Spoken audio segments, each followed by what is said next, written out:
klase ng mga sakit, ay hindi masyadong mahaba yung proseso, as I believe on this diagnosis. That's the reason why this representation wanted to ask any medical doctor to confirm to us yung pong yung diagnosis sa kanya. Papunta na. Comsec, Para at least we can find out no kung hanggang kailan siya will be handled on this diagnosis. Currently requesting the presence of MDS personnel, Your Honor. thank you.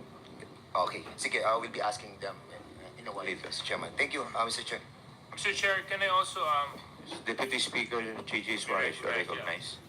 maraming salamat, Mr. Chair. Mr. Chair, nakasulat din po dito sa Certificate of Confinement na pinirmahan ng 1, 2, 3, 4 na doktor mula sa Veterans Memorial Medical Center. If I may read, Mr. Chair. Yes, please continue. This is to certify that Attorney Zulaika Tanglao Lopez, a 50-year-old female patient, is currently admitted at our institution.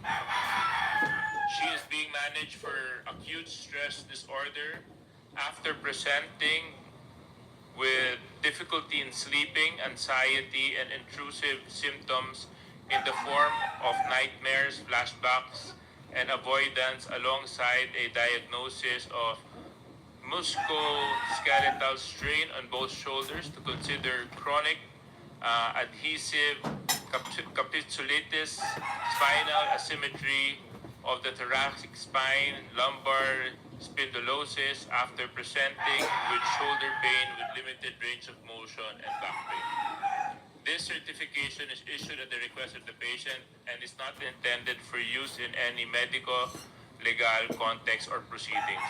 The reason why I read this, Mr. Chair, is totoo po na meron po siyang certificate of confinement. Kaso lang hindi po naman po sinasabi dito ng kanyang mga doktor na hindi po siya physically incapable of attending today's hearing. So, maaaring may karamdaman siya at marami naman po sa mga resource persons natin at pati po yung mga congressman, hindi 100% ang kanilang nararamdaman o in the pink of health whenever we attend to our work. However, I just find it a little bit odd, Mr. Chair, na hindi binanggit dito na dahil sa kanyang kondisyon, hindi siya makakarating. So for the record, Mr. Chair, I want to point that out, that is not included in her certificate of confinement. And in addition, Mr. Chairman, Thank you, Deputy Speaker Suarez. Congressman Dan Fernandez, you recognize. I find it so amusing kasi itong acute stress disorder, there are two types of this stress disorder. One is acute, which is short term, and the other one is chronic stress, which is long term. Dito po sa example po ng ating tinatawag na acute stress would be any stress which you suffer for a period of short time. So, ang mga example po nito, Mr. Chairman, kung if I may, halimbawa, napunta ka sa traffic jam, o kaya andito tayo, na-stress tayo, yun po yung tinatawag nating acute stress disorder. Yun naman pong chronic is mahaba, long period of time. And that's the reason why we wanted to ask the medical doctors to educate us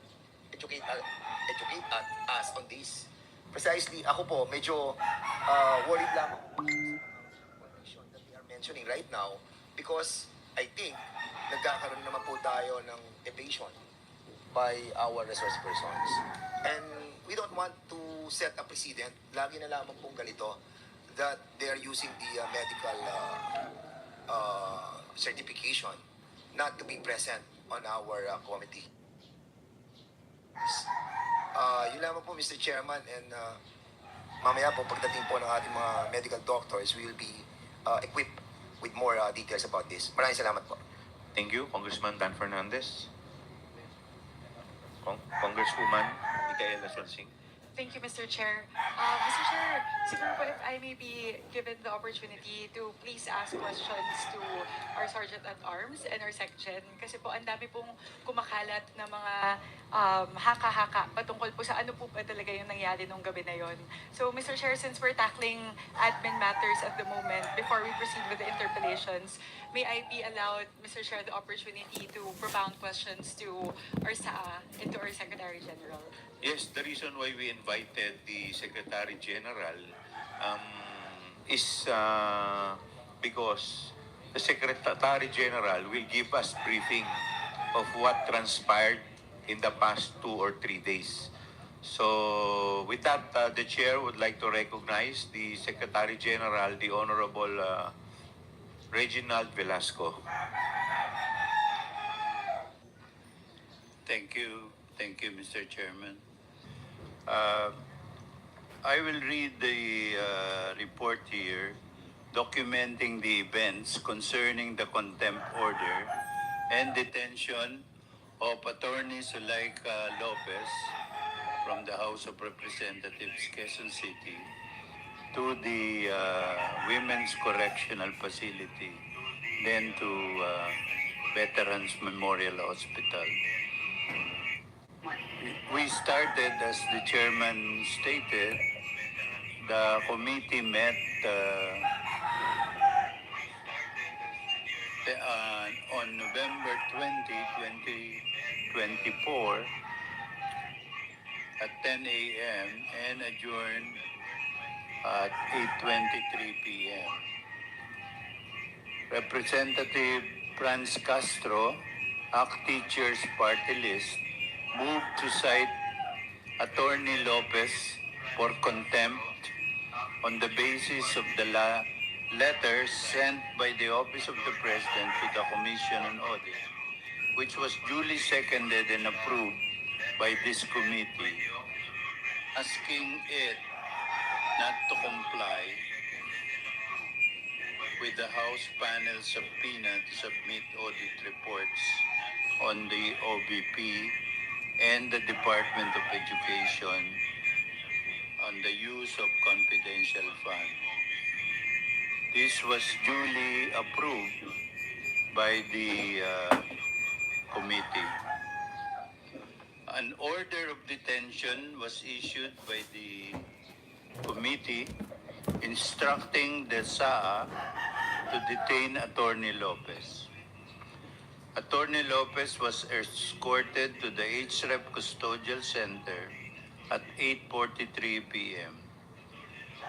At 9:39 p.m., the Office of the Sergeant at Arms received the contempt order from the committee and was served at 9:55 p.m. to Attorney Lopez while OBP staff are still with her. They only left at 10:40 p.m. despite Legislative Security Bureau's repeated request to leave at 10 p.m. Attorney Lopez then wrote Chairman Representative Joel Chua requesting to allow individuals to visit her during her detention on November 21, 22, 23, and 24 at the HREP. On November 21, 2024, the advance party of the Office of the Vice President arrived at the HREP premises at 1:56 p.m. and coordinated with the LSB personnel by the 12-member security team of the OBP. The meeting was held led by Lieutenant Colonel Marlon Bagara.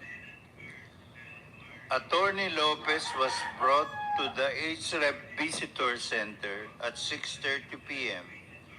for the visit of Vice President Duterte and exited the Visitor Center at 10 p.m. At 10:05 p.m., VP Duterte boarded her vehicle convoy, instead of exiting via the south gate, she proceeded to the South Wing Annex, room 304, which is the office of her brother, Representative Paulo Duterte, supposedly to change clothes but never left the office. The security of the Vice President explained to the duty guard at the SWA that they would deliver durian to the office of Representative